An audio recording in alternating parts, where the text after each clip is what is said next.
Olá, é um prazer ter você conosco aqui hoje no nosso primeiro podcast do lançamento do canal Nitrogênio em Foco. Eu sou o Ranieri Camargo, do Departamento de Inteligência Agronômica da Auster Tecnologia.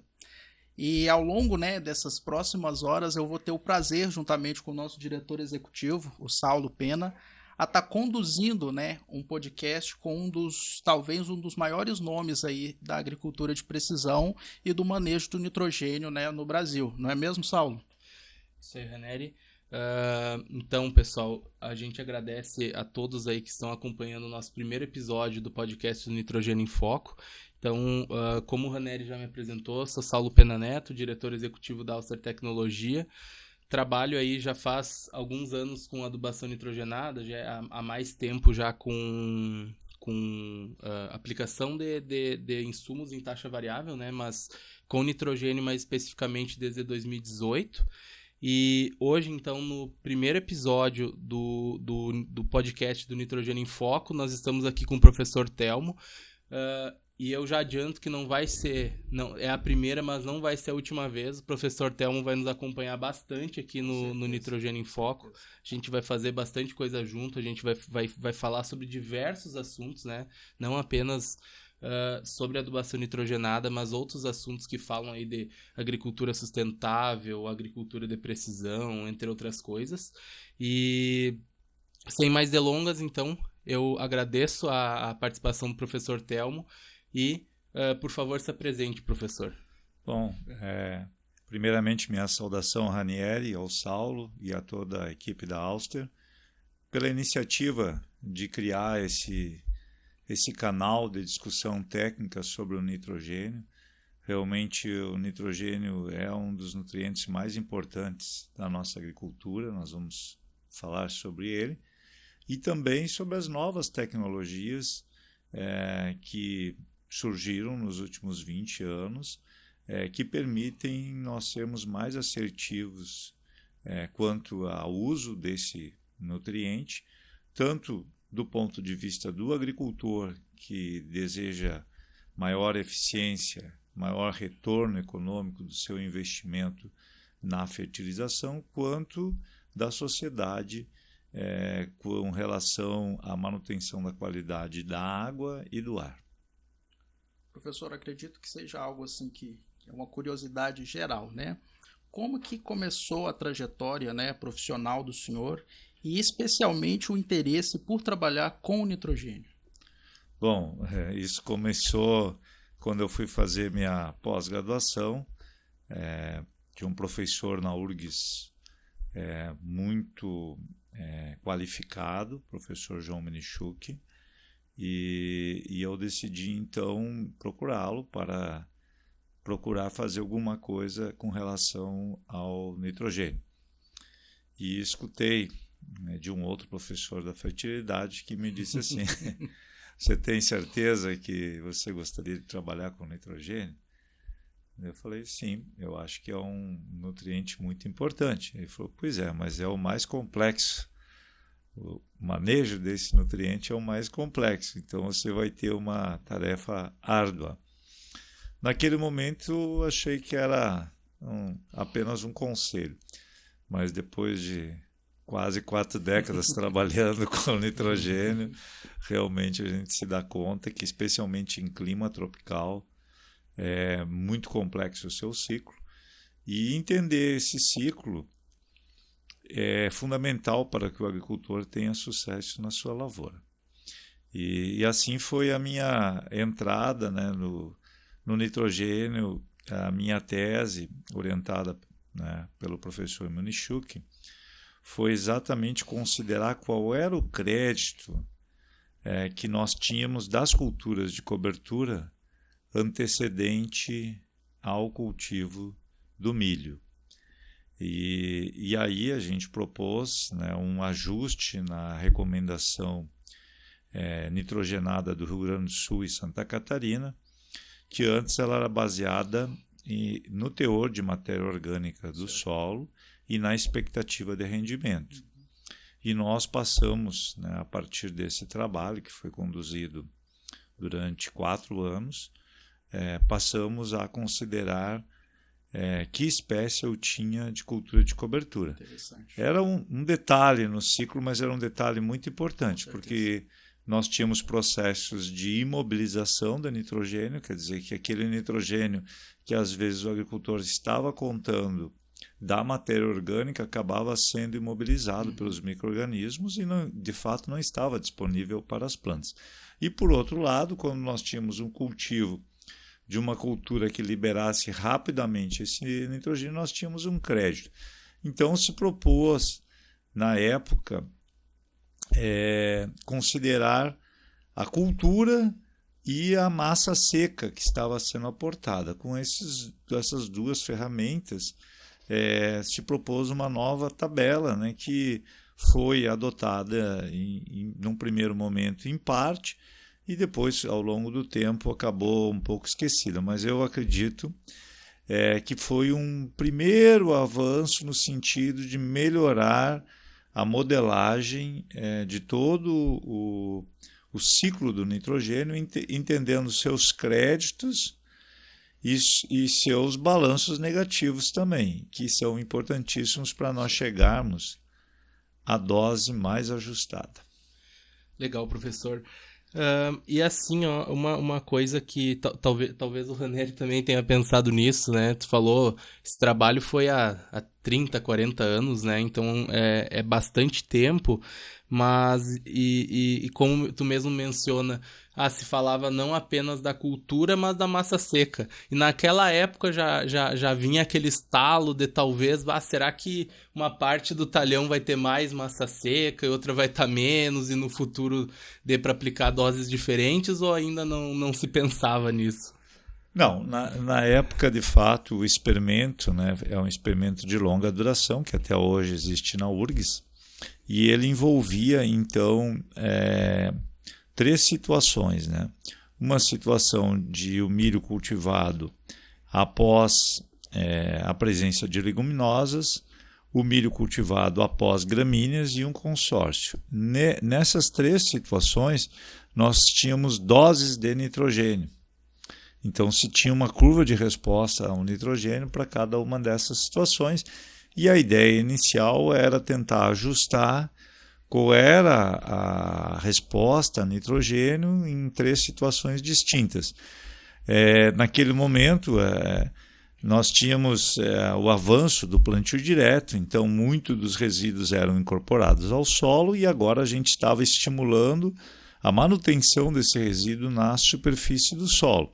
Isso também influenciava muito a liberação do nitrogênio, e se fazia necessário entender isso, mas nós não tínhamos clareza de que mesmo você uniformizando a cultura de cobertura, ainda você teria uma grande variabilidade espacial na própria produção de matéria seca. Isso veio, esse entendimento, ele surgiu mais tarde com o avanço da agricultura de precisão. É interessante o senhor trazer esse ponto, que sempre que a gente fala de nitrogênio, o manejo, né, da adubação nitrogenada, a gente traz pontos que normalmente a gente não aborda com outros nutrientes. A gente poderia afirmar que o nitrogênio talvez seja o nutriente mais complexo de manejar aí no ciclo.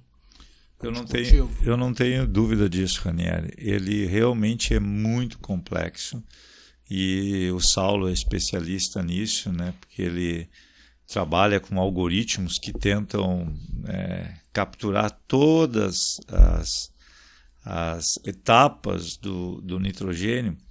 E assim, o que mais me intriga é que na agricultura de precisão, Ranieri, a gente trabalha muito com variabilidade espacial.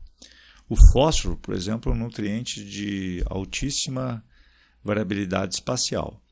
Porém, ele não tem variabilidade temporal. Né? Assim, onde é deficiente de fósforo, a não ser que você faça uma intervenção naquele local, a probabilidade da deficiência ocorrer ela é muito alta nos próximos anos. O nitrogênio ele combina a variabilidade espacial e temporal.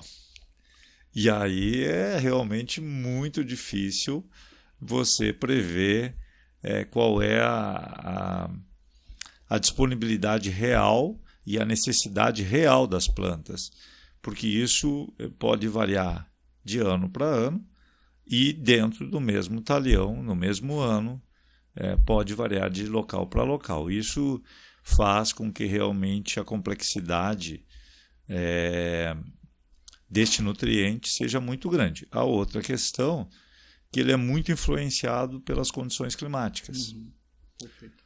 Tanto do ponto de vista das transformações que nós vamos ter, quanto se ele vai estar disponível para a planta. Então, muitas vezes o agricultor faz a opção por uma aplicação antecipada, mas dependendo das condições climáticas, nós não podemos garantir que esse nutriente vai estar lá. Bom, professor, então, falando dessa complexidade, né, que eu acredito que nós concordamos com isso, o nitrogênio parece que ele está aí para, assim, ó, ele está aí para fazer a gente produzir mais, né, sem ele a gente produziria muito pouco, mas ele está aí para incomodar um pouco também, né, para quando a gente gostaria de fazer as coisas da forma mais simples possível, o nitrogênio está ali para nos lembrar que nem tudo é tão simples. E, inclusive, foi por esse motivo que nós estamos criando o canal, podcast, para falar de nitrogênio, né? Poxa, é apenas um dos nutrientes, mas por que a gente vai falar só dele, né? E eu acredito que justamente essa complexidade acaba dando ao nitrogênio esse espaço, né? Esse espaço de ser um nutriente especial sobre o qual a gente vai dedicar todo um esforço para falar sobre ele, para tirar dúvidas a respeito dele. Então eu já faço uma pergunta, professor, com base em tudo que tu já viu e a situação que a gente tem hoje de agricultura sendo modernizada. Qual é a importância? Por que falar de nitrogênio, né? Inclusive esse é o tema desse primeiro episódio do nosso podcast. Por que falar de nitrogênio, professor Telmo? Bom, esse é realmente uma pergunta muito interessante que a gente deve popularizar, né? A síntese industrial do nitrogênio é considerado o principal fator para a explosão populacional do mundo. Quer dizer, a gente tem essa população graças aos cientistas, né, que inicialmente conseguiram sintetizar industrialmente o nitrogênio. E isso provocou um aumento muito grande junto com as outras tecnologias. A gente sempre deve considerar isso, né, a proteção de plantas, a genética, mas o nitrogênio foi considerado a invenção mais importante do século XX, do ponto de vista de alimentação humana. Então, todos os cereais que compõem a base da alimentação humana foram influenciados pela disponibilidade de nitrogênio. Eu fiz aqui, Saulo, uma revisão enquanto a gente se preparava. E então os números mostram, né, que em 1900 a população mundial era de 1,6 bilhões de pessoas no planeta. E quando a gente compara com os nossos 7,4, 7,2 bilhões de pessoas, né, se nós não tivéssemos a disponibilidade da síntese do nitrogênio, eles estimam que nós teríamos que ocupar 4 vezes mais a área agrícola para sustentar essa população de 7 bilhões.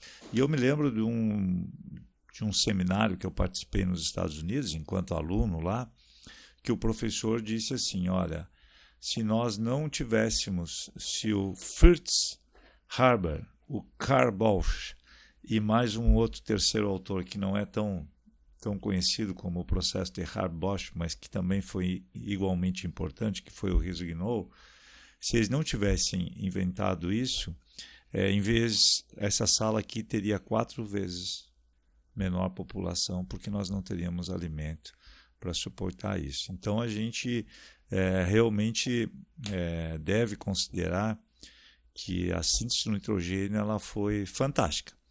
Mas, por outro lado, nos desafia muito, porque quem trabalha na área ambiental também chega à conclusão que nós nunca tivemos tanto nitrogênio chegando aos nossos recursos naturais e os impactando.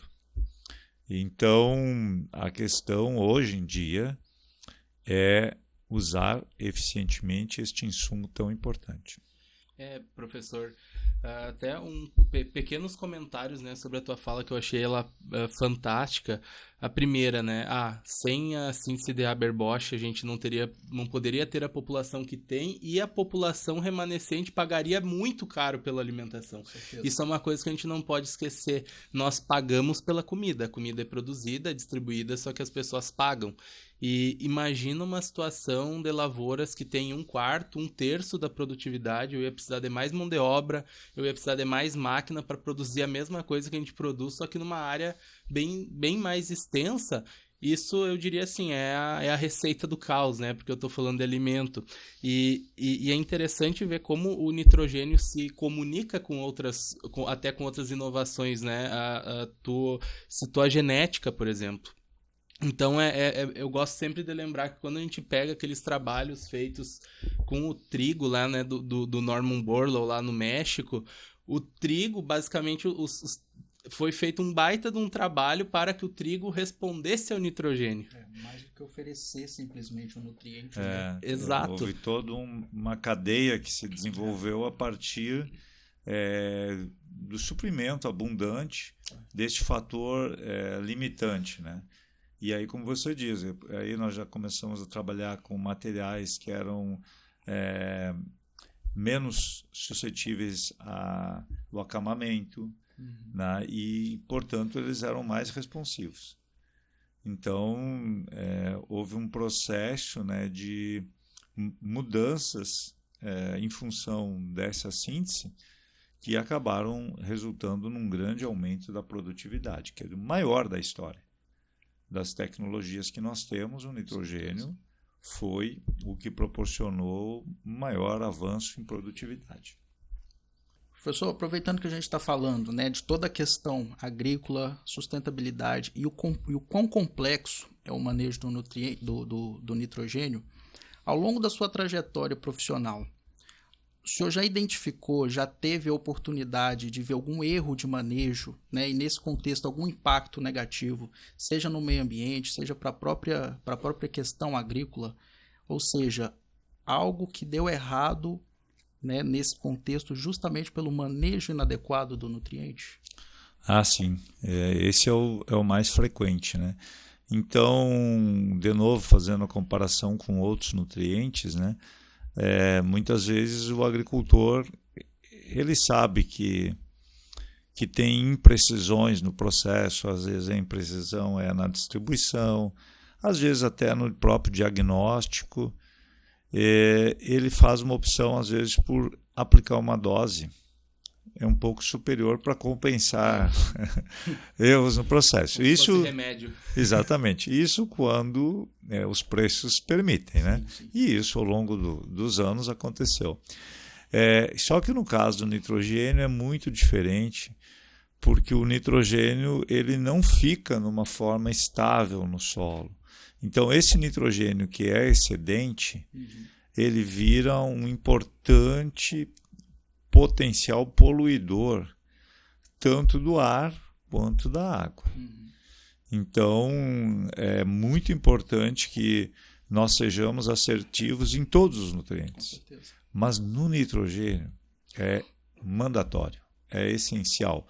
Hoje que a gente tem todo esse esforço para diminuir o impacto ambiental da agricultura, todo esse esforço de se preocupar com as mudanças climáticas e os gases de efeito estufa, eu diria para você que o manejo de nitrogênio está no centro de todas essas discussões, porque se você manejar mal o nitrogênio, não tem como ter uma agricultura de baixo carbono, não tem como a gente falar em sequestro de carbono, porque realmente ele tem um impacto ambiental muito grande. Então, para o nitrogênio, o importante é ser assertivo. Não podemos aplicar menos, porque compromete a produtividade, como vínhamos falando, e não podemos aplicar mais, porque aí o risco ambiental sobe muito.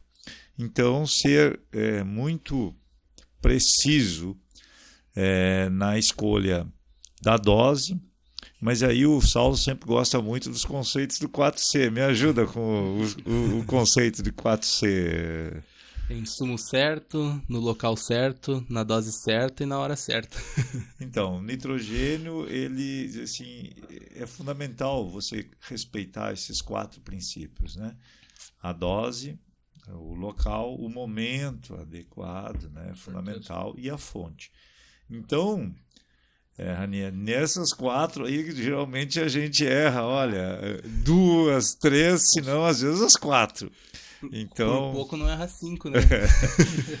Então, a questão que nós vamos querer discutir ao longo dos programas é como que, através de conhecimento, você se torna mais assertivo. Tanto o consultor quanto o agricultor e o estudante de agronomia, o estudante técnico em agricultura.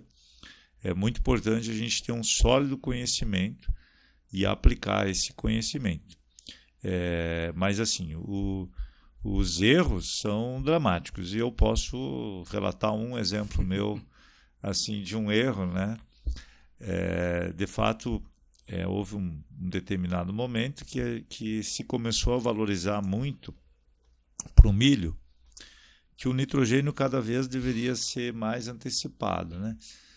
E não estamos falando de antecipação total, como alguns agricultores hoje fazem. A ideia era, você tinha uma aplicação de base, uma segunda aplicação em V4 e uma terceira aplicação em V8, né?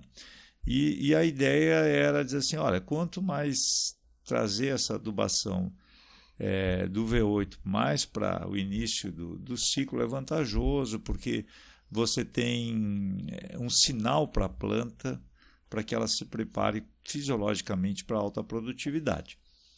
E, assim, fazendo pesquisa com isso, nós decidimos, então, carregar mais o nitrogênio nas 2 primeiras aplicações, especialmente na segunda, e deixar a terceira como quase assim um complemento. E o que aconteceu? Era uma lavoura de sequeiro, e ao final, mais à frente, houve um déficit hídrico. Então nós estimulamos um crescimento vegetativo muito grande, que fez com que essa planta ela consumisse muito mais água do que ela necessitaria, porque ela vegetou demais, e aí exatamente ela produziu menos.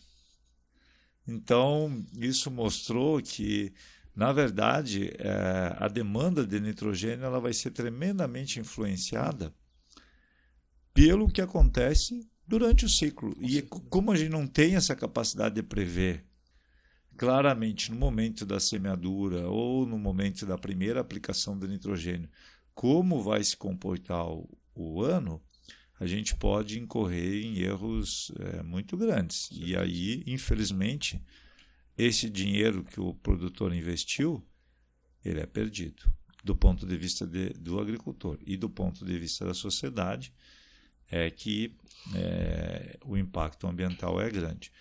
Outro ponto, né, que eu gostaria de destacar nessa aula, que você sempre faz essas análises mais holísticas, é que o consumo de energia para a síntese do nitrogênio é muito alta.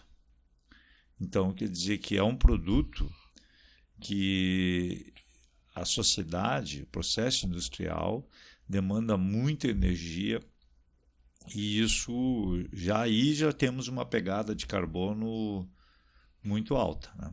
Então, mais um apelo para que a gente faça todo um esforço para ser assertivo. Com certeza. É interessante o seu comentário, né, professor? Porque o nitrogênio ele tem esse detalhe. Tu comprou ele e guardou, tu já tem uma pegada de carbono aí, né? Não precisa nem usar ele para ter pegada. Uma vez que tu usa, dependendo do quanto tu produz com ele, aí tu vai ter uma pegada de carbono por quilo, por tonelada de grão, enfim, né? Que tu vai, vamos dizer assim, vai diluir, né, aquela pegada de carbono. E sobre isso que tu comenta, né, professor? Esses manejos que muitas vezes acarretam em perdas, né?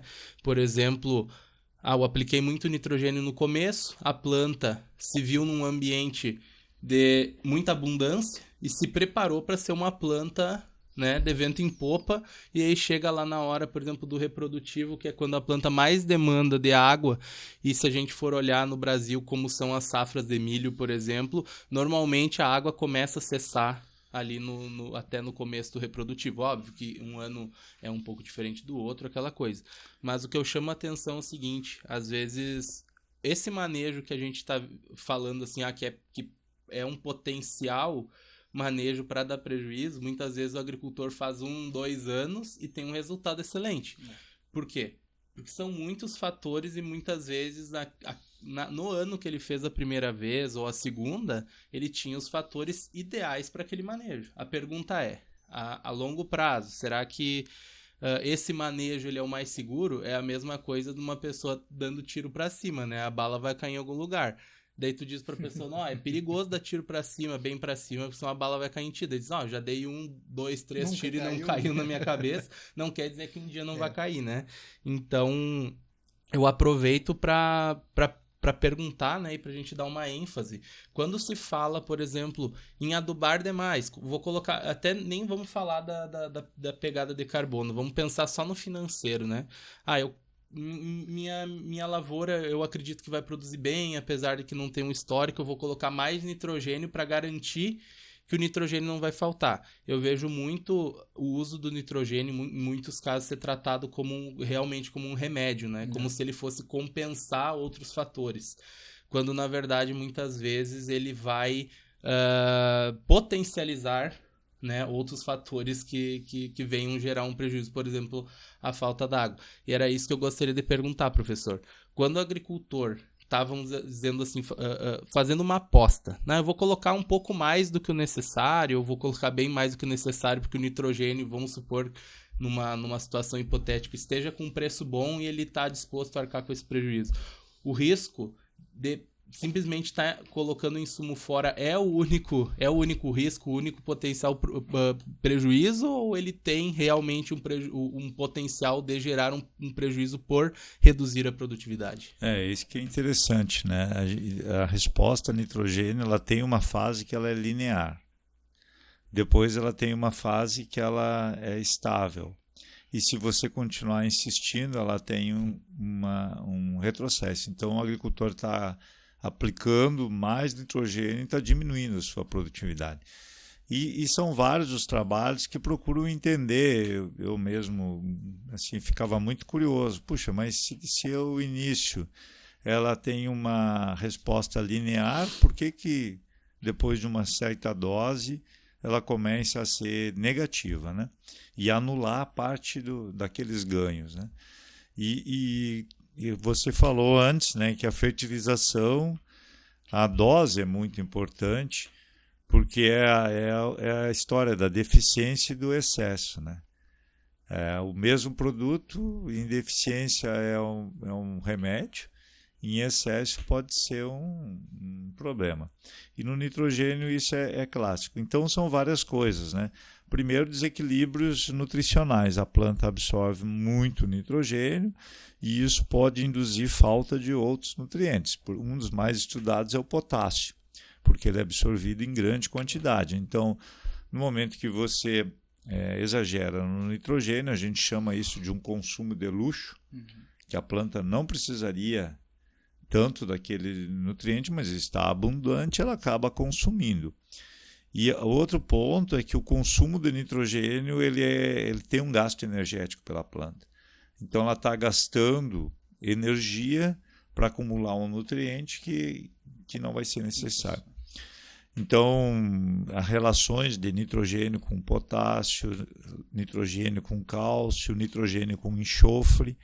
Então, nós podemos induzir deficiência de outros nutrientes pelo excesso do nitrogênio absorvido.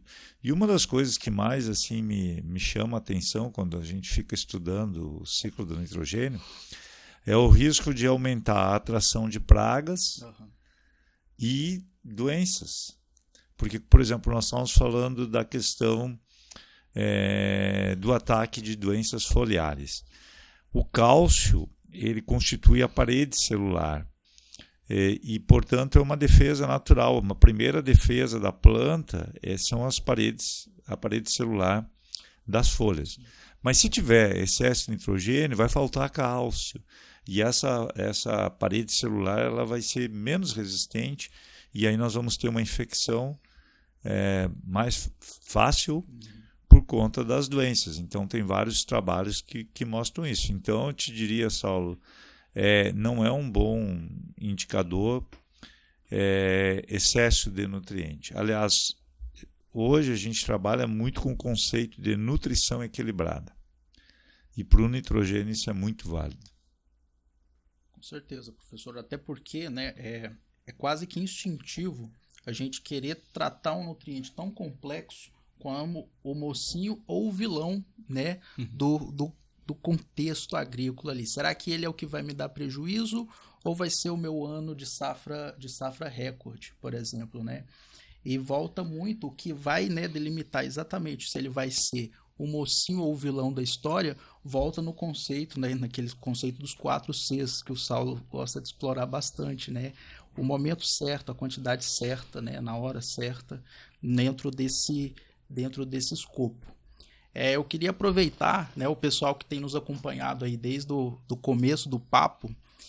Se você está gostando, né, tá curtindo ter esse papo com o professor Thelmo juntamente conosco aqui, interaja conosco, se inscreva no canal, curta, compartilhe, né? A sua interação ela é muito importante para que a gente explore mais conteúdos, né, e traga de fato as suas dúvidas, né, as suas necessidades, né, nesse contexto de instrução, né? Entender melhor o que é esse nutriente no contexto da nossa agricultura atual. Ranieri, tu colocaste um ponto interessante, né? Que no início da agricultura de precisão, quando se notava, por exemplo, que o milho ou o trigo estava menos desenvolvido em uma porção específica da lavoura em relação às outras, a primeira reação era colocar mais nitrogênio, exatamente porque se acreditava assim, não, o nitrogênio é o potencializador de produtividade. Se a cultura está atrasada, eu vou aumentar o uso de nitrogênio. E nem sempre isso era realmente a melhor solução. Porque, às vezes, não era a deficiência de nitrogênio o problema. Podia ser uma compactação, podia ser uma doença, podia ser um outro fator e que o nitrogênio não vai ter efeito, né? Então, eu me lembro que eu fiz um curso na Alemanha sobre o uso do nitrogênio e era a grande discussão, né? E que vai permear aqui no nosso canal, já que é um canal que combina nitrogênio, agricultura de precisão, novas ferramentas. A Auster tem toda uma modelagem aí voltada a ser mais assertivo na prescrição da dose, mas de fato era uma discussão.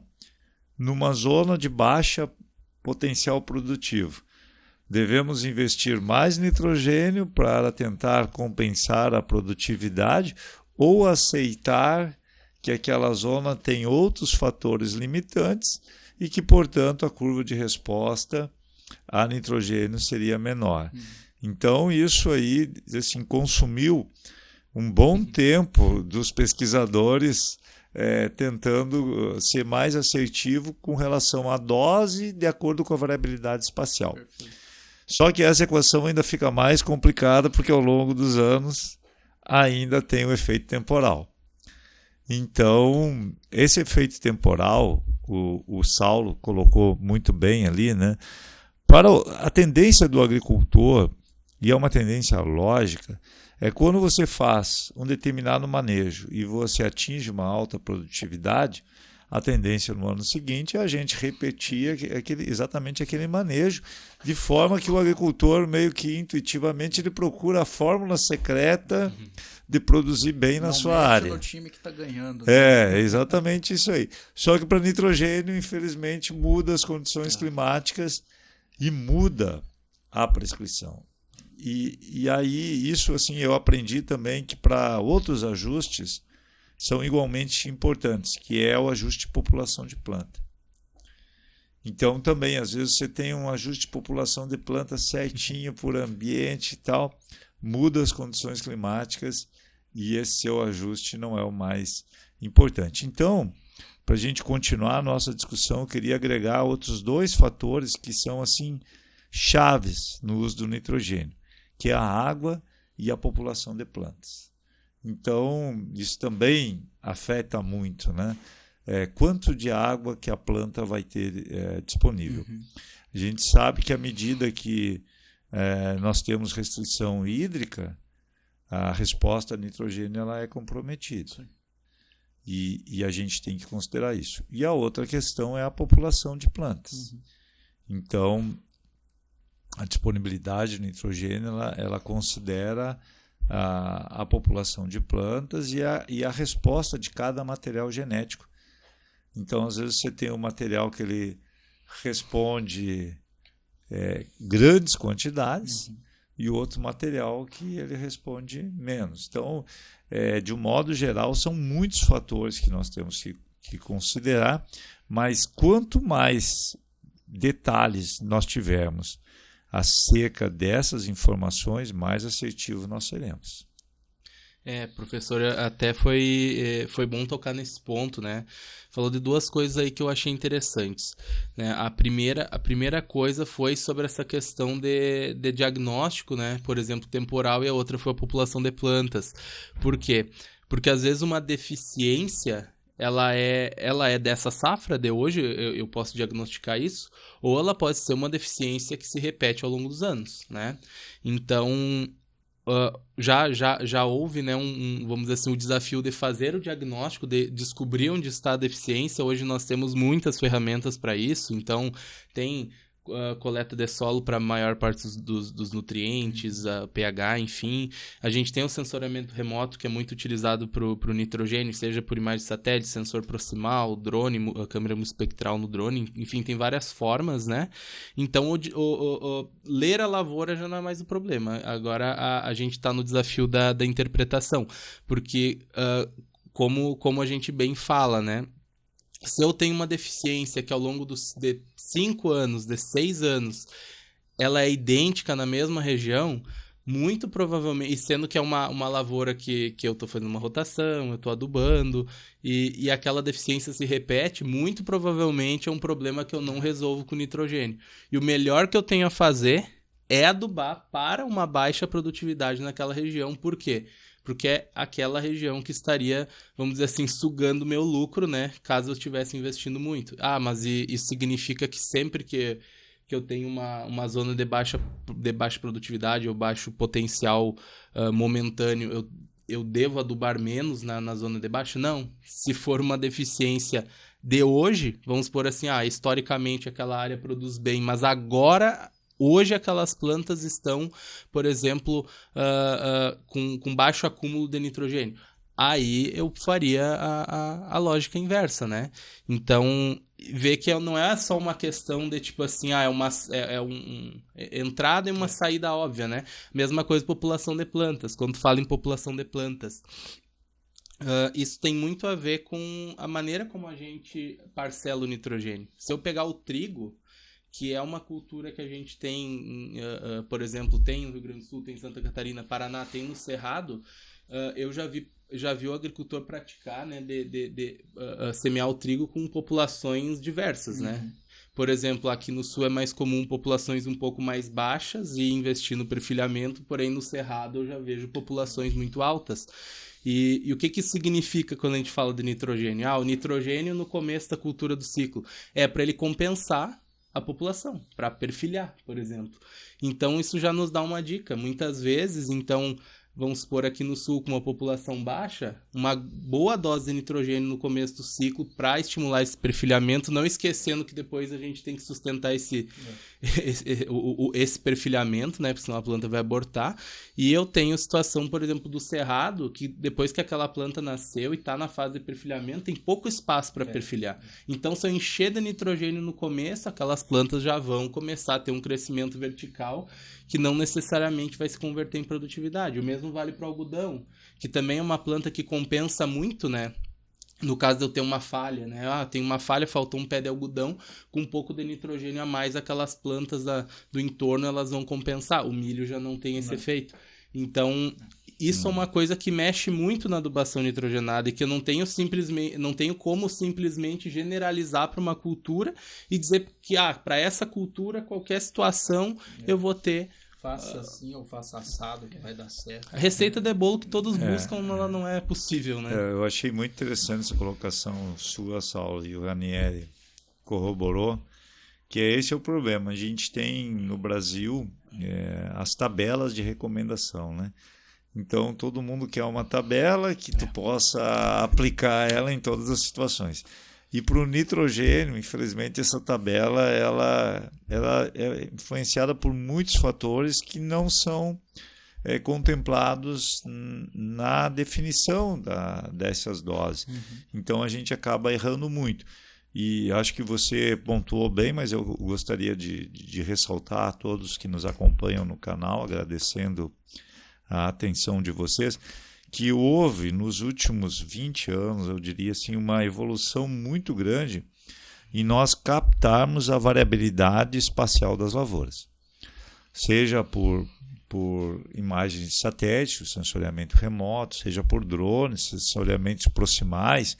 A gente avançou muito nas tecnologias, do ponto de vista que era muito importante inicialmente calibrar com um sensoriamento bem próximo para calibrar o sensoriamento remoto. Então, no momento que a gente adquiriu experiência com isso, a gente diz, não, é possível agora com uma imagem de satélite chegar a um resultado bem próximo daquilo que era muito trabalhoso, você equipar uma distribuição com um sensoriamento que fazia uma leitura de uma faixa da lavoura, embora isso ainda seja possível e seja aplicado. Mas hoje você tem, acho que assim, uma tendência do sensoriamento remoto lhe dizer que variabilidade que você tem num determinado estágio fenológico de nutrição de plantas, identificando áreas que as plantas estão tendo sua necessidade de nitrogênio atendida e áreas que não estão. Mas aí vem a fala do Saulo. Bom, isso é uma informação, mas ela não é ainda conclusiva, porque aí você tem que saber qual é o histórico dessa área. É algo que aconteceu nessa safra ou é algo que vem se repetindo em safras anteriores? E a partir dali a gente começa a ser mais assertivo. Tendo essa informação, nós vamos poder decidir se vale a pena investir em mais nitrogênio para compensar este atraso, ou nós vamos buscar manter a eficiência alta. Porque o nitrogênio tem mais uma coisa interessante, né? Que funciona também para outros nutrientes, né? Que é a lei dos rendimentos decrescivos. À medida que a gente aumenta a dose, o incremento de produtividade cada vez vai sendo menor. Sim. Então, quer dizer que nós vamos gastar mais com uma probabilidade de resposta menor. Então, você imagina que você já está numa zona de baixa, com um ambiente limitante, e você vai colocar uma dose alta de nitrogênio ali, o risco de você estar tendo uma atitude de baixo retorno econômico é muito alto. Nós, assim, professor, como empresa, né, que se propõe a prescrever o nitrogênio da melhor forma possível, já nos deparamos com os mais variados manejos, né, Saulo? Desde as fontes, a forma de aplicação, os parcelamentos. Uma curiosidade, ao longo da trajetória do senhor, qual foi o manejo mais complexo assim, que o senhor já viu o agricultor aplicando, se tratando do nitrogênio na lavoura? Manejo mais complexo. Olha, na verdade eu tive a oportunidade, assim, então, falando para vocês, né, de acompanhar porque eu trabalhava com agricultura de precisão e trabalho até hoje com esse tema. É um tema que eu gosto muito, porque é uma área de muita inovação, né? E então, uma das áreas que foi muito impactada pela agricultura de precisão foi a aplicação de nitrogênio a taxa variável. Exatamente por tudo isso que a gente conversou. Então, a taxa variável de nitrogênio. E o Saulo conheceu alguns dos autores. Eu também, quando eu fui estudante lá nos Estados Unidos e depois professor visitante de uma universidade do Kansas, eu conheci o Scheppers, conheci o Bill Round, conheci as pessoas que estavam lá na frente desenvolvendo sensores, junto com a universidade ou junto com a iniciativa privada. Eram sensores que a gente colocava 1,5 metro do dossel vegetativo e por reflexão de comprimento de onda, a gente tinha uma ideia se a planta estava bem satisfeita, bem nutrida com o nitrogênio, porque o nitrogênio ele é essencial para a fotossíntese e componente da clorofila. Então, aquelas plantas que estavam deficientes, elas tinham uma reflexão de um comprimento de onda. Aquelas que estavam bem abastecidas, elas tinham outra. Então, por ali se começou todo o desenvolvimento, né? E se imaginava que esses sensores aí resolveriam grande parte das nossas inquietudes, das nossas ansiedades em manejar melhor o nitrogênio. De fato, isso aconteceu, mas o que eu posso dizer para vocês que a gente começou a perceber que era mais complexo. Por exemplo, se a gente fizesse uma leitura de um índice NDVI, por exemplo, que é um índice de vegetação, um dos mais populares, um dos mais estudados, né, e aplicados. No V6, depois, aí não tinha deficiência, estava tudo ótimo, né? Aí você fazia adubação. Aí no V10, V8, aparecia uma grande variabilidade espacial. Aí você ficava, mas por que isso apareceu? Foi assim mesmo, né? Então a gente começou a entender que para o nitrogênio, o conceito, eu quero a opinião do Saulo depois sobre isso, nós temos que ser eficientes no acompanhamento da evolução nutricional da planta ao longo do ciclo. Porque às vezes essa deficiência ela vai aparecer lá no V8, V10, V12. Então, uma leitura só não garante que você vai ser assertivo. Isso aconteceu comigo porque inicialmente a gente imaginava, não, se eu monitorar no estágio V6, por exemplo, do milho, faço uma leitura e já vou ter a dose necessária. E depois eu fui perceber, ao longo dos anos, dos trabalhos, de que eu tinha que acompanhar essa evolução nutricional e ela é influenciada por muitos fatores.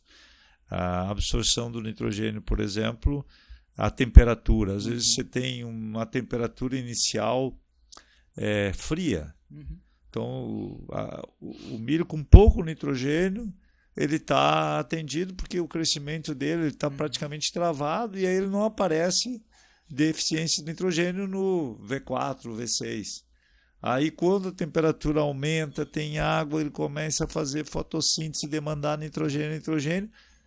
2 semanas depois, se você fizesse o mesmo sensoriamento, você achava o que você estava procurando. Então, isso aí é muito complexo. E a marcha de absorção do nitrogênio, ela é influenciada demais pelos fatores climáticos, dias nublados. Então, são vários fatores que nos demandam acompanhar temporalmente a evolução durante o ciclo, e isso Ranieri, faz com que a gente, tentando simplificar, e eu sei que o Saulo gosta disso, tentar simplificar algo complexo é a maneira mais fácil da gente errar, com né? Certeza. Com certeza. É mais ou menos essa a colocação, né? Sempre existe uma resposta simples para uma questão complexa, porém errada. Então, essa resposta não serve para muita coisa, a não ser mostrar a nossa incompreensão, a nossa incapacidade de lidar com a complexidade. Com certeza. Professor, até sobre essa questão, né? Quando a gente faz o sensoriamento remoto, mesmo seja V6, seja V5, seja V10, a gente está lidando com duas coisas. A gente está observando um reflexo do que já aconteceu e fazendo uma previsão do que vai acontecer, né? Então, quanto mais cedo a gente fizer essa previsão, mais fácil é da gente errar o fim. Porque eu tenho, vamos dizer assim, tenho esse ciclo aqui, né? Que vamos supor, é 3 meses, 4 meses que seja. Quanto mais perto do começo eu fizer uma predição de como as coisas vão ser até o fim, mais fácil é de eu acumular erro. E quando fala não só o milho, eu acho que o milho é o melhor exemplo, né? Mas isso vale para outras plantas também. No começo, ele não está fazendo um bom diagnóstico do solo logo que ele nasce, né? Inclusive, nós já fizemos experimentos para perceber em que momento o milho passa a refletir o solo no qual ele começou a se desenvolver. E no começo, o que acontece? Parece pouca coisa, mas a própria semente, a própria nutrição que ele encontra na semente é uma coisa que vai manter ele por um tempo. A profundidade que a semente foi colocada no solo, né? Tem umas plantas que vão nascer mais rápido, outras vão ser mais lentas. A temperatura do solo, a gente sabe, por exemplo, um solo com cascalho, a planta nasce mais rápido, porque daí tem a função da temperatura. Então vai acontecer o quê? Isso é uma observação nossa, né? Quando eu faço um diagnóstico muito cedo, a planta está expressando outras coisas e não o nitrogênio. Agora, dali a pouco ela começa, vamos supor assim, podemos dizer que a partir de V6 ela começa a desenvolver raiz, ela começa ali em V8, ela começa a desenvolver colmo, né? O que é muito importante quando a gente fala de nitrogênio, porque é aí que a planta que estava comendo um pouquinho de nitrogênio ali, aqui ela passa a ter maior voracidade pelo nitrogênio, que é o momento que o colmo começa a espichar. Aí é que a gente vê qual região da lavoura, qual solo está entregando nitrogênio e qual não está entregando, né? Porque é no momento que a planta está demandando. Se ela não está demandando, eu não tenho como dizer, né? E isso que tu comentou, né, sobre os pesquisadores lá dos Estados Unidos e citou os dois, né? Os dois grupos, vamos chamar assim, 2 times, né? Oklahoma e Nebraska. Eu lembrei sobre o Shepard, né? Que esse problema de observar apenas um fator é um problema que eles estão tendo, porque acho que há uns 2 anos atrás que eu conversei com ele falou que eles estavam com um desafio agora de conseguir colocar na máquina, porque como eles fazem a leitura e o processamento em tempo real. Eles leem, processam, faz a prescrição e já aplica. Não tem um pós-processamento, não passa por um processo intermediário, é na hora. E aí eles estavam com dificuldade justamente de conseguir colocar mais fatores na prescrição. Por exemplo, colocar um mapa do histórico da variabilidade de produtividade já vamos dizer assim, pré-configurado na máquina para quando a máquina estivesse fazendo a leitura em ponto real, ela saber se ela está numa área de alta ou de baixa produtividade.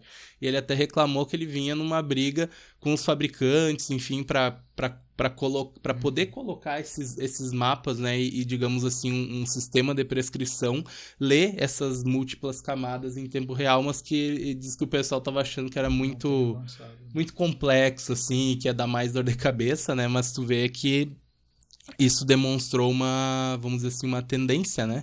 E até falando de tendência, eu já puxo a próxima pergunta. Tu viaja por tudo, né, professor? Aqui no Brasil conhece várias regiões, conhece várias culturas, conhece produtores pequenos, grandes, médios, e no mundo também, né? No mundo também. Então, acho que é uma coisa que é curiosa, que eu acho que muita gente tem curiosidade, né? O nitrogênio, ele não é usado só no Brasil, nas culturas que nós temos no Brasil. Ela é usada em outros países e começou em outros países. Até essa discussão que a gente está tendo hoje no Brasil aqui de talvez fazer essa dose um pouco menor, mas com mais eficiência, isso é um movimento que, por exemplo, na Europa já se fez nos anos 80, né? Por quê? Porque eles começaram antes. Então, a nossa agricultura ela ainda está aumentando as doses de nitrogênio, assim como nos Estados Unidos ainda se aumenta, né? Mas A dúvida é curiosa, eu acho que é mais uma curiosidade. O que tu vê lá fora, assim, como que os outros países, os agricultores lá fora estão fazendo nitrogênio, quais são as inovações, eu diria assim, o que mais difere do Brasil, se é o momento que eles aplicam, se é a forma, se é o tipo de fertilizante, poderia falar um pouquinho pra gente, professor? Bom, primeiro, realmente agradecer inicialmente aos agricultores que nos recebem sempre muito bem, né, nos mostrando o seu manejo e a gente fica contente assim de poder interagir com agricultores aí de diferentes regiões do Brasil e depois as próprias empresas, os consultores que nos dão a oportunidade também em participar de eventos. Isso tudo acaba, no meu caso, que sou um pesquisador, né, que trabalho com o tema, ajudando a formar um entendimento sobre as melhores práticas que nós devemos adotar. Então, como você falou, a questão do nitrogênio em outros países, primeiro, ou porque eles eram mais ricos e tinham uma agricultura que permitia utilizar uma maior quantidade de insumos, e o nitrogênio era um dos principais a serem utilizados, ou porque eles utilizaram já por um largo prazo, né? Então, essa combinação de quantidade e largo prazo acabou resultando, por exemplo, que nos Estados Unidos a contaminação de nitrato é algo extremamente preocupante, né?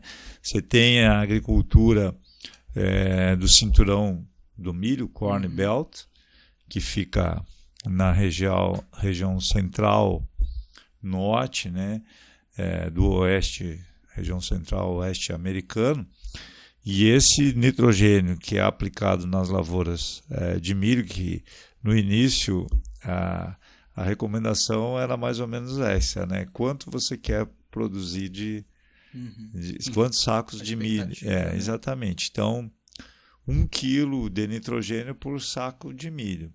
Então, se o agricultor lá se produz muito bem, 200 sacos de milho, 12 toneladas, é uma produção de média de alguns estados. É impressionante isso, né? Então, eles dizem assim, no mínimo tem que aplicar 200 quilos de nitrogênio. E aí vem de novo aquela maneira, né? Como que você aplica isso? Qual é a sincronia entre o fornecimento de nitrogênio e a demanda da planta? Esse, para mim, é o grande segredo aí, né? Ajustar a oferta do nutriente com a demanda da planta. Esse assincronismo aí é que gera muitas oportunidades de perda de nitrogênio. Perfeito. E aí, parte desse nitrogênio ele chegou à água subsuperficial, que nos Estados Unidos o lençol freático é bem próximo da superfície, e por incrível que pareça, ele desceu com o rio Mississippi e outros, e atravessou todos os Estados Unidos e foi chegar lá no Golfo do México, lá no sul. Então, a viagem do nitrogênio, do nitrato, na água nos Estados Unidos, atravessou todo o país e foi ocasionar, né, um problema muito sério de falta de oxigênio e peixes morrendo, vegetação sendo alterada. Eutrofização violentíssima, né? Então, os Estados Unidos é um exemplo de assim, um país que não conseguiu manejar bem, eficientemente o nitrogênio e acabou tendo um impacto ambiental que, assim, hoje qualquer livro que você procura aí é uma preocupação grande, concentração muito alta de nitrato. Se tem uma preocupação quanto à saúde humana, mas eu diria para vocês assim, o impacto ambiental ele é muito alto mesmo, né? Por outro lado, nós temos o caso europeu, né? Que tem uma tradição muito grande de utilização de adubação orgânica e parte da contaminação foi o uso repetido de doses muito altas de adubação orgânica. Então eu fico pensando assim, imagina essas regiões que a gente tem situações como fezes de suínos concentradas no oeste catarinense, né? Ou mesmo a adubação orgânica de camas de... Bom, para desmistificar também, né, a ideia de que muitos têm de que a adubação orgânica, né, ela é 100% amiga do meio ambiente, não tem nenhum impacto, né, professor? Não, na verdade, assim, é só a fonte, né? O nitrogênio chegou no solo na forma mineral. Pronto. O átomo de nitrogênio é o mesmo, né? Não importa de onde ele veio. O nitrato também, não, ele não vai ter uma assinatura. Não, infelizmente ele chegou ali, ele vai ser móvel, né?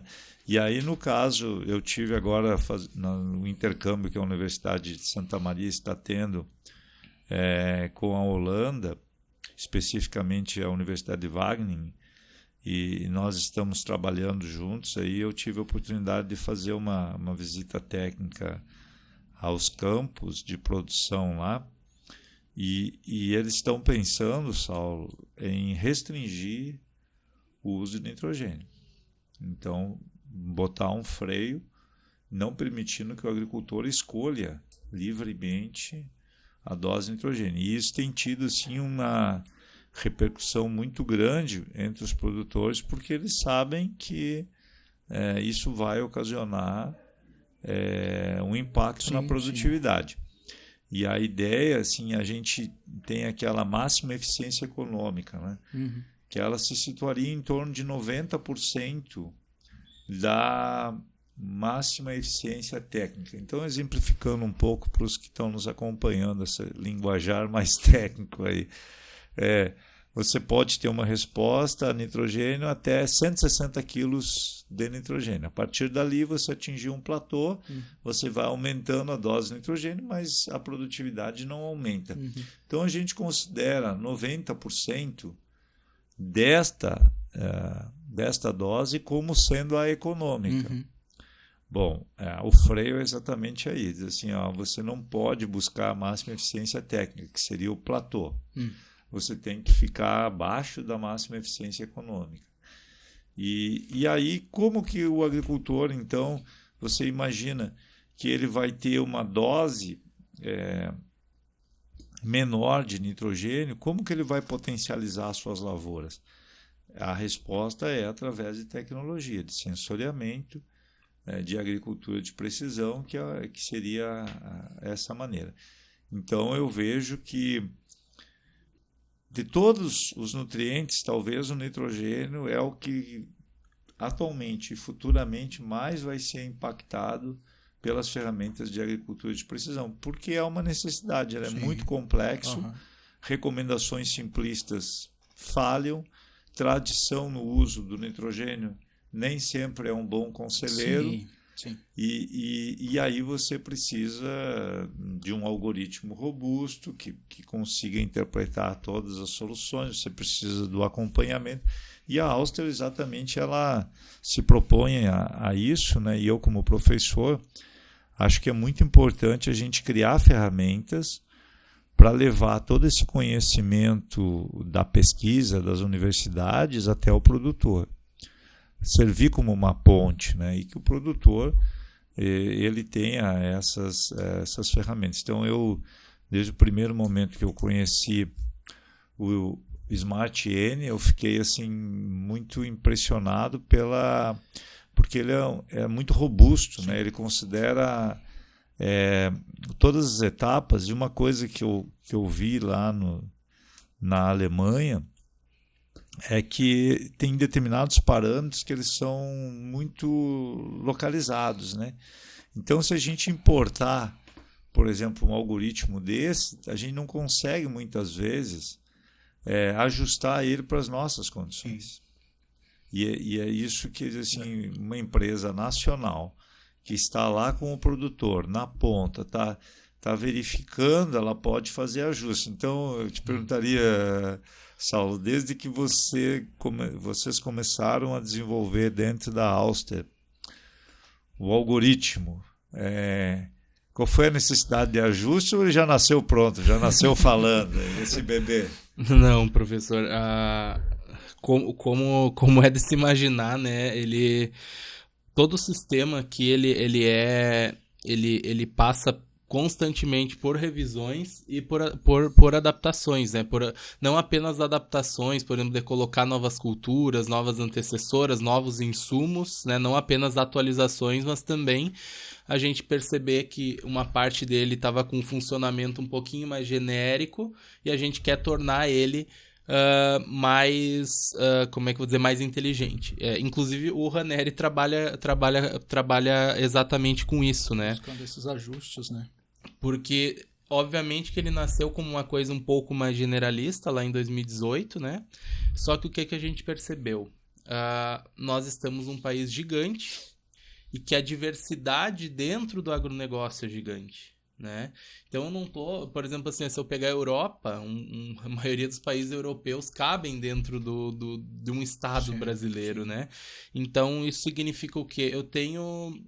Eu posso gerar soluções que caem como uma luva para qualquer agricultor do entorno. Só que aqui o que acontece? A gente vai desenvolver para uma cultura, para um clima, para um tipo de solo, para um tipo de insumo, para um tipo de maquinário.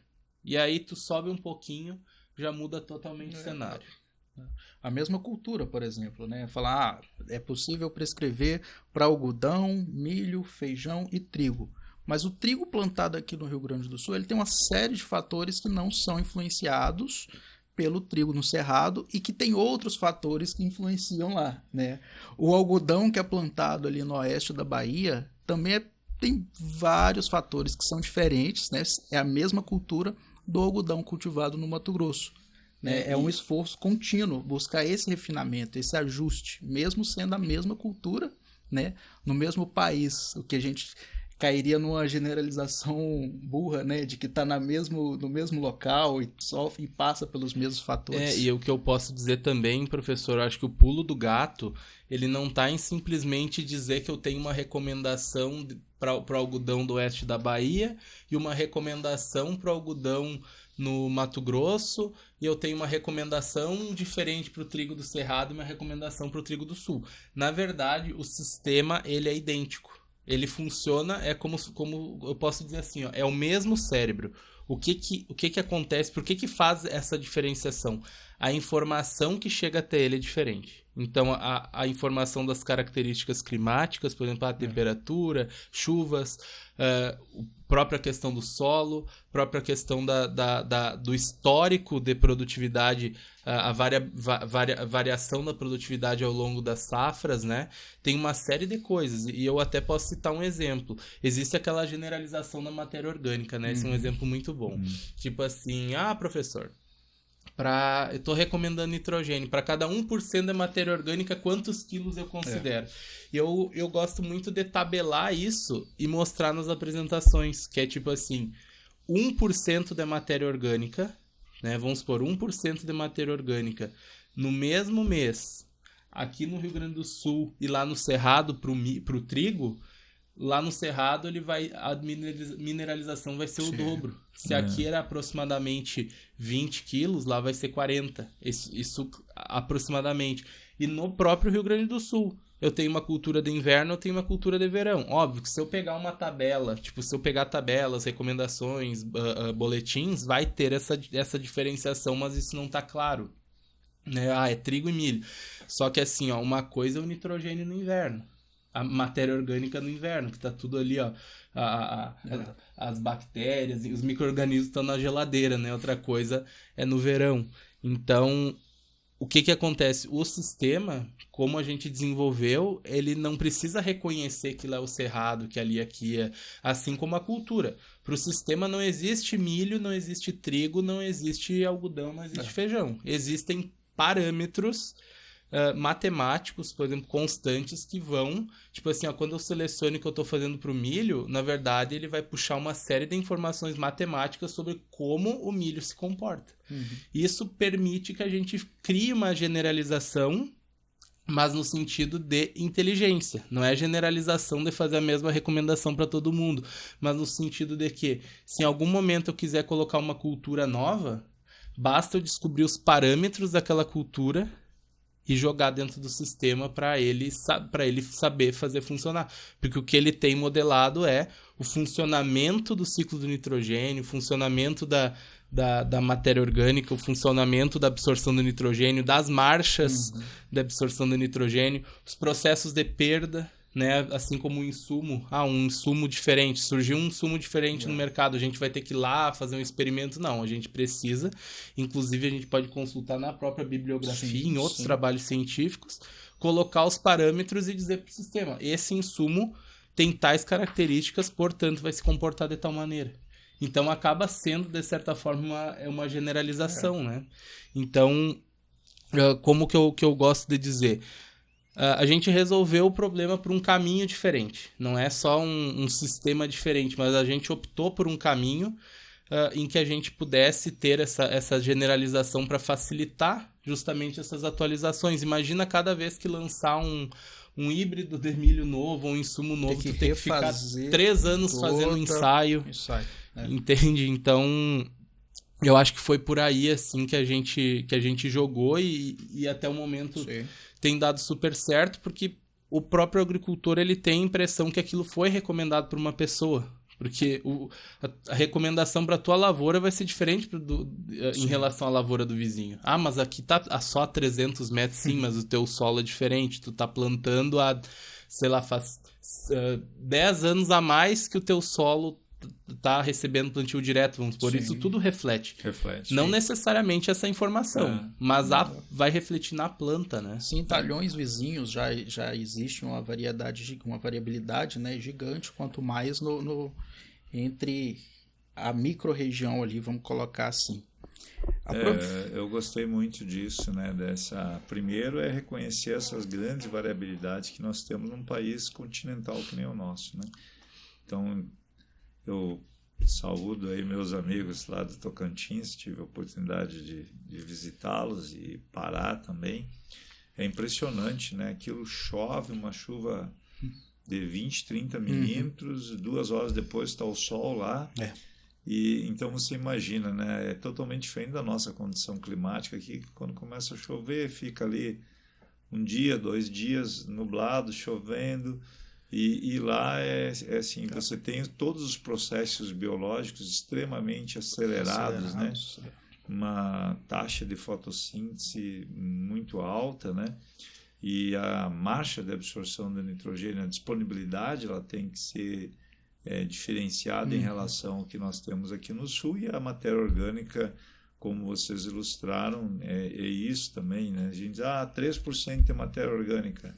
É satisfatório? Não, posso considerar 30, 40 quilos no início, 70 quilos durante o ciclo total da cultura. Bom, depende da época. Quais são os outros fatores, né? Quais são os outros fatores e mesmo o potencial de mobilização pela cultura anterior. E uma questão assim que é importante, né? São as frações mais lábeis dessa matéria orgânica, né? Então, isso que você estava falando, né?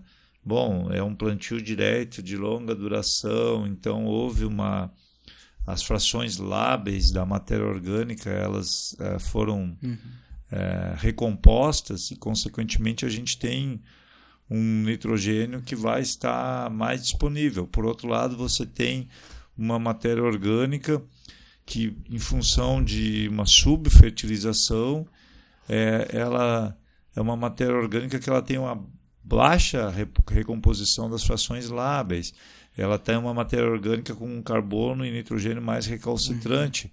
Então, não vai fornecer esse nitrogênio. Eu escutei isso de um agricultor lá e fiquei pensando. Ele dizia assim, professor, eu não gosto de trabalhar com muito pouco nitrogênio, que eu tenho medo de que a qualidade da minha matéria orgânica ela seja comprometida. Aí eu perguntei, mas por que isso?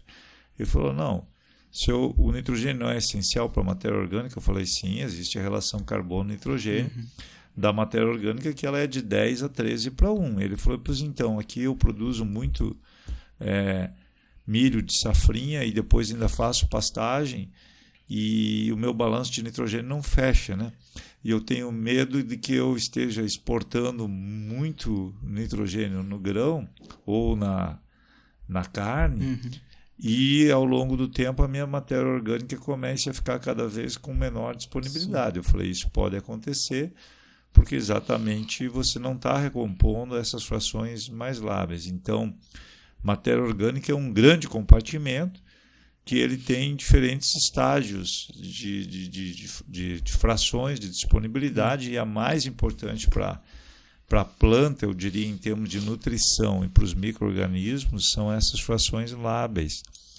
E essa depende muito do aporte de nitrogênio e da qualidade do resíduo que você está aportando. Então, o solo, quando a gente diz assim que ele perde a sua capacidade produtiva, muitas vezes está exatamente associado a um declínio da matéria orgânica, mas especialmente essas frações mais lábeis, que são as que sustentam a vida, a biota do solo, e também fornecem nutrientes como nitrogênio, enxofre e outros, mas especialmente eu queria pontuar aqui o nitrogênio e o enxofre, que são diretamente relacionados ao ciclo da matéria orgânica, né?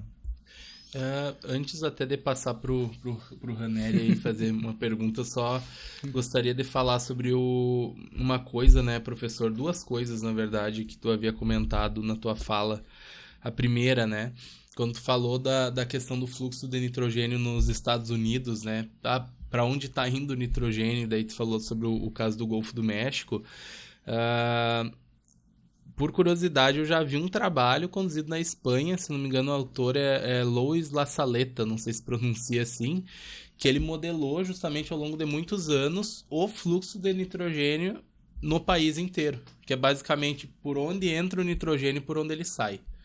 Então, mapeado todos os recursos hídricos, o que sai gasoso, o que sai na forma de grão, o que sai na forma de carne, né, e o que entra, o que entra na forma do adubo orgânico, o que entra na forma mineral. Então, isso mostra, e era um trabalho que, se eu não me engano, estava sendo conduzido há quase uma década. Isso mostra justamente a importância que muitos pesquisadores dão, ou talvez até pensando nos países como um todo, no sentido de que eles já estão, né, numa situação, como é que eu vou dizer, bastante insustentável, né, quando se fala do nitrogênio, a ponto de gerar essa demanda. Para onde está indo o meu nitrogênio? Para qual rio? Será que está caindo no mar? Será que está indo para o lençol freático? Esse tipo de trabalho, ele exemplifica bem algo que a gente não falou nesse termo especificamente, mas é o ciclo do nitrogênio, né? A gente tratar ele mais do que um nutriente ou um elemento químico como uma molécula que tem um ciclo complexo, né? Como nós já falamos, mas ele veio de algum lugar e ele sempre vai para algum lugar, às vezes de uma forma positiva, às vezes de uma forma negativa, né? Isso que você falou, Saulo e Ranieri, para mim, lendo aí o que os artigos estão nos dizendo sobre o ciclo do nitrogênio, eles dizem que nunca os ecossistemas naturais receberam tanto uma carga de nitrogênio, nenhum outro nutriente chegou na quantidade que está chegando o nitrogênio aos nossos ecossistemas naturais. Então, exemplificando, no Brasil nós temos essa grande discussão, nós temos que preservar 30% dos nossos ecossistemas de forma intocada, deixá-los lá protegidos. Mas eles não estão totalmente protegidos, porque, por exemplo, o nitrogênio está chegando lá, né? Então, e isso é muito interessante, né, para quem nos acompanha, porque é a tecnologia, né? Como que a gente vai conciliar o ponto de vista do agricultor, que é produzir mais, com o ponto de vista de preservação dos recursos naturais? E eu sempre me apaixonei assim pela agricultura de precisão desde o início, porque ela me parecia assim uma resposta lógica, porque a primeira coisa que as pessoas pensavam, não, então se o nitrogênio é problema, vamos usar menos, ou não vamos utilizá-lo. Não, isso é impossível. E a agricultura de precisão, ela diz assim, não, vamos usá-lo, mas vamos usá-lo de forma mais assertiva. Sim, Então, isso para mim, de cara, assim, me chamou a atenção. Eu disse, não, aqui existe um caminho. A solução, ela é o nível tecnológico, o nível de conhecimento. O que muitas vezes as pessoas confundem, e eu acho que a Alster trabalha muito bem isso, né, é que sempre se espera que um sensor, uma tecnologia vai resolver os nossos problemas, né? E, na verdade, o sensor, a imagem, ela é uma ferramenta. O conhecimento tem que estar junto. Sim. E quando você associa a ferramenta com o conhecimento, aí você começa a ser mais assertivo, né? E é um desafio, porque um país como o nosso, se a gente for pensar assim, quando a gente fala, eficiência do nitrogênio, né, Saulo, a gente gosta muito de trabalhar com isso, é 50%, tem países que conseguem 60%, 65%, e o Saulo me diz assim, professor, o que o senhor acha de eficiência brasileira? Será que é 50%, 45%? Daí, com base no que a gente conversou, mas de que parte do Brasil você está falando, de que região, de que safra, é safrinha, é inverno, qual é a sucessão, qual é a época, quer dizer, tudo isso influencia. Então é muito difícil eu dizer assim, olha, a eficiência do nitrogênio no Brasil é 50%. Sim. Isso é meramente uma estimativa totalmente chute, grosseira, né? que ela vai variar muito de local para local. Agora, o Saulo, ele, numa das apresentações que eu gostei muito, ele mostra como que os países estão evoluindo no uso eficiente de nitrogênio. Essa é uma outra palavra, né? Uso eficiente de nitrogênio. Em inglês é NUE, Nitrogen Use Efficient. Como é que está evoluindo isso em outros países e com a experiência de vocês aí no Brasil? Assim, né, professor? O que acontece? Normalmente, como tu mesmo diz, né, o Brasil é muito difícil da gente ter uma estimativa porque é gigante, né? Mas hoje as melhores eficiências que a gente tem, isso lembrando que os dados, né, os quais a gente teve acesso até então, eles são de 10 anos atrás. Então são lá desde os anos 60 até 2010. A França já estava em 80% e a Grécia também. Né? E outros países, e são países que há 30, 40 anos atrás estavam com eficiências abaixo de 50%, né? Então, quando a gente pega esses países, normalmente a gente vê uma tendência, né, a partir dos anos 80, de reduzir o uso de nitrogênio e seguir aumentando a produtividade. Outro exemplo é a Holanda.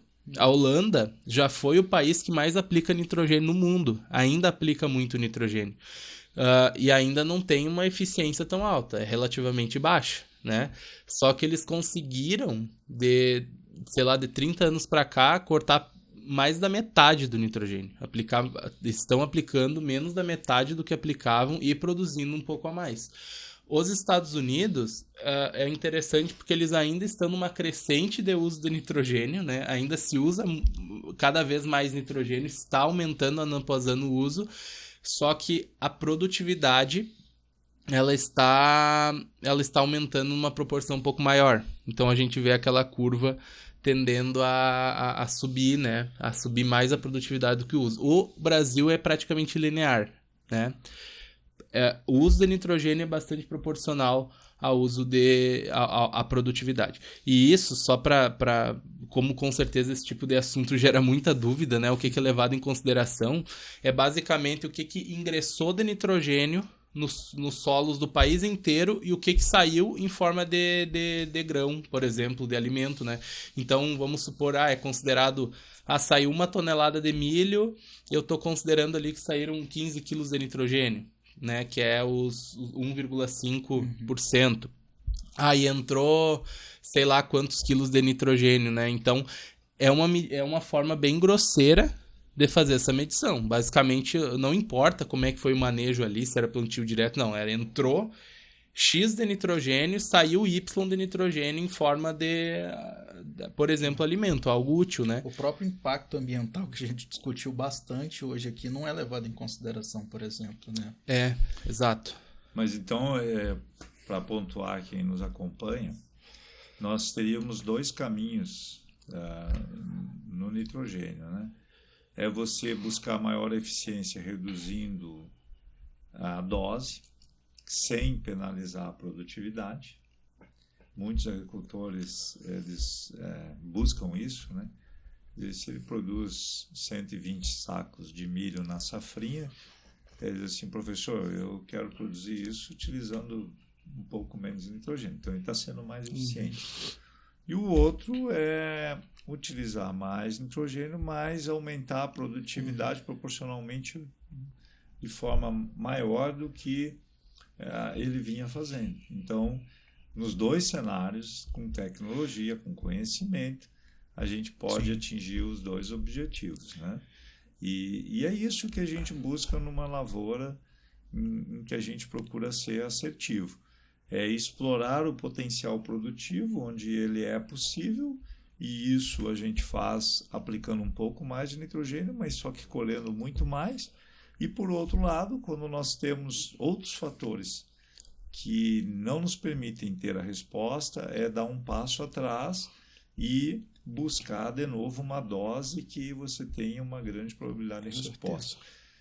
Provavelmente sobre isso nós vamos avançar, aprofundar cada um desses temas ao longo dos programas, mas a ideia realmente é desvendar um pouco mais esse ciclo do nitrogênio e, através do conhecimento do ciclo do nitrogênio, como ser mais eficiente.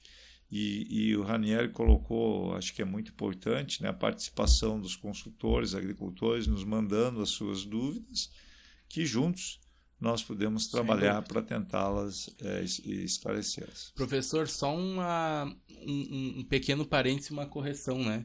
Eu citei, por exemplo, a França como um baita exemplo, só que se for a fundo mesmo, os países com maior eficiência do uso de nitrogênio são africanos. Exemplo do Marrocos. Mas por quê, né? Porque quando tu não usa nitrogênio, qualquer produtividade que tem, tua eficiência vai ser mais. Só que temos que voltar a esse ponto. Só que tu tá perdendo produtividade. Então, isso é um ponto só que eu falo sobre como a gente analisa os dados, né? É um outro professor, o Kasseman, que ele trabalha muito bem isso. Ele diz assim, né? Uma pessoa ou uma planta faminta, a eficiência de cada vai ser altíssima, mas só que ela está subnutrida. Por outro lado, uma planta super nutrida, mais do que ela necessitaria, ela é consumo de luxo. Com certeza. Então, nós temos que buscar não a máxima eficiência, porque senão nós vamos induzir uma subnutrição da planta. Então, nós queremos a planta bem nutrida, mas sem excesso. Então, chegando ao fim aqui do primeiro episódio do nosso podcast do Nitrogênio em Foco. Tem muita coisa ainda pra gente conversar pela frente. Isso foi só o começo, né? Pra gente justamente falar um pouco, né? Por que falar de nitrogênio. E eu agradeço, então, professor, pela tua presença aqui, né? E sabe que a gente ainda vai se ver muitas vezes por aqui, né? Mas a gente agradece muito a tua presença. É muito importante, né, ter aqui com a gente alguém que já pesquisou tanto e conhece tanto do nitrogênio, já viu muita coisa, né? Então, a gente só tem a agradecer ao professor e ao público. Muito obrigado.